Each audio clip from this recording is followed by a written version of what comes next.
This is the Waterloo battlefield about 200 miles northeast of Paris in what today is Belgium. Here Napoleon suffered his final defeat, but not before thousands of French and Englishmen gave their lives on a steamy summer day in July of 1815. The outcome was certainly in doubt. In fact, had Napoleon attacked a few hours earlier, he would probably have won the battle. But no matter who won or lost, back in London, Nathan Rothschild planned to use the opportunity to try to seize control over the British stock and bond market and possibly even the Bank of England. Rothschild stationed a trusted agent, a man named Rothworth, on the north side of the battlefield, closer to the English Channel. Once the battle had been decided, Rothworth took off for the Channel. He delivered the news to Nathan Rothschild a full 24 hours before Wellington's own courier. Rothschild hurried to the stock market and took up his usual position in front of an ancient pillar. All eyes were on him. The Rothschilds had a legendary communications network. If Wellington had been defeated and Napoleon was loose on the continent again, Britain's financial situation would become grave indeed. Rothschild looked saddened. He stood there motionless, eyes downcast. Then suddenly he began selling. Other nervous investors saw that Rothschild was selling. It could only mean one thing. Napoleon must have won, Wellington must have lost. The market plummeted. Soon everyone was selling their consols, their British government bonds, and prices dropped sharply. But then Rothschild started secretly buying up the consols through his agents for only a fraction of their worth hours before. Myths, legends, you say? 100 years later, the New York Times ran a story which said that Nathan's grandson had attempted to secure a court order to suppress a book with this stock market story in it. The Rothschild family claimed the story was untrue and libelous, but the court denied the Rothschilds' request and ordered the family to pay all court costs.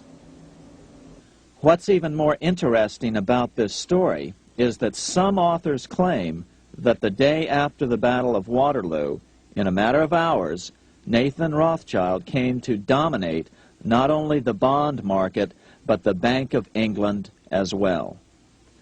Whether or not the Rothschild family seized control of the Bank of England, the first privately owned central bank in a major European nation and the wealthiest, one thing is certain. By the mid-1800s, the Rothschilds were the richest family in the world, bar none. They dominated the new government bond markets and branched into other banks and industrial concerns. In fact, the rest of the 19th century was known as the Age of the Rothschilds. Despite this overwhelming wealth, the family has generally cultivated an aura of invisibility.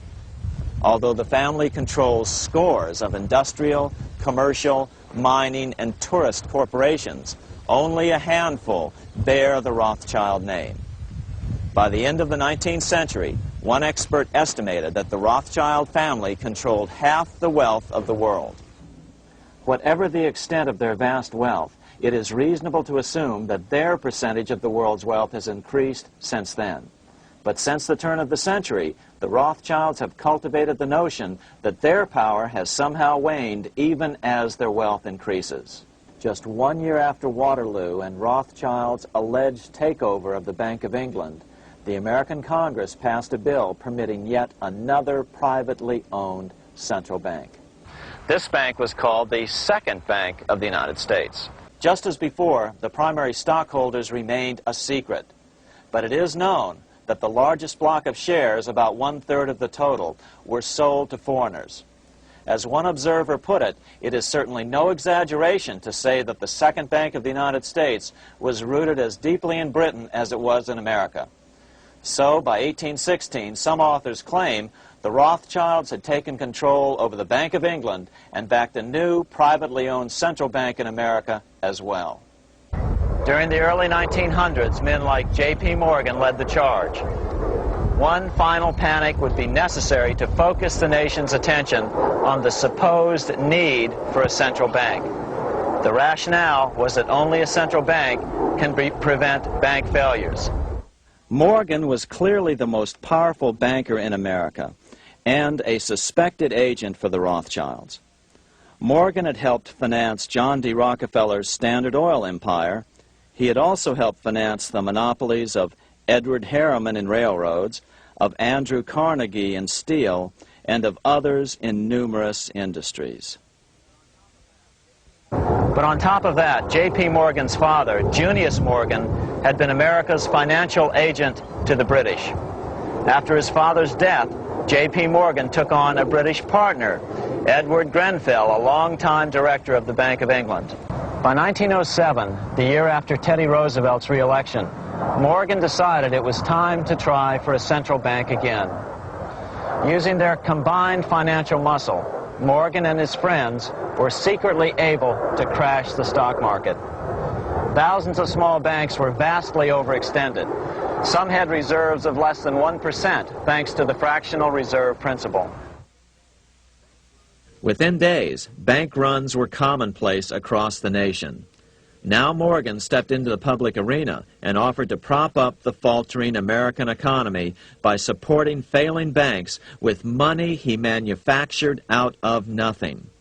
It was an outrageous proposal, far worse than even fractional reserve banking, but Congress let him do it. His plan worked. Soon, the public regained confidence in money in general and quit hoarding their currency. But as a result, banking power was further consolidated into the hands of a few large banks.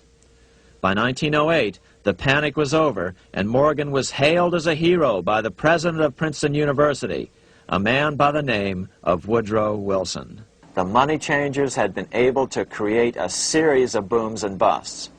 The purpose was not only to fleece the American public of their property, but to later claim that the banking system was basically so unstable that it had to be consolidated into a central bank once again.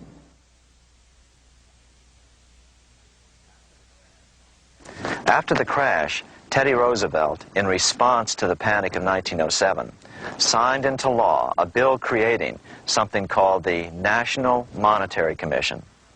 Of course, the commission was packed with Morgan's friends and cronies. The chairman was a man named Senator Nelson Aldrich from Rhode Island. Aldrich represented the Newport, Rhode Island homes of America's richest banking families.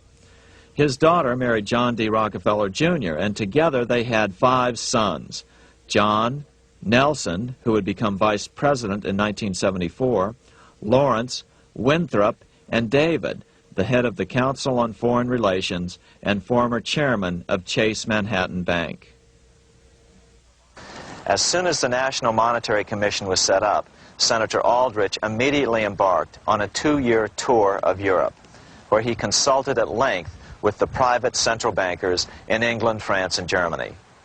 The total cost of his trip alone to the taxpayers was $300,000, an astronomical sum in those days.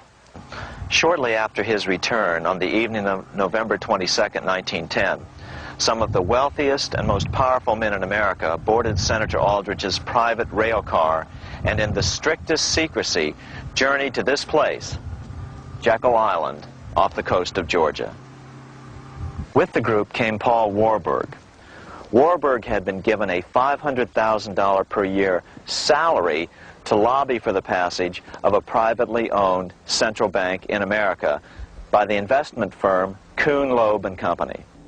Warburg's partner in this firm was a man named Jacob Schiff, the grandson of the man who shared the Green Shield house with the Rothschild family in Frankfurt. Schiff, as we'll find out later, was in the process of spending $20 million to finance the overthrow of the Tsar in Russia. These 3 European banking families, the Rothschilds, the Warburgs, and the Schiffs, were interconnected by marriage down through the years, just as their American banking counterparts, the Morgans, Rockefellers, and Aldriches were.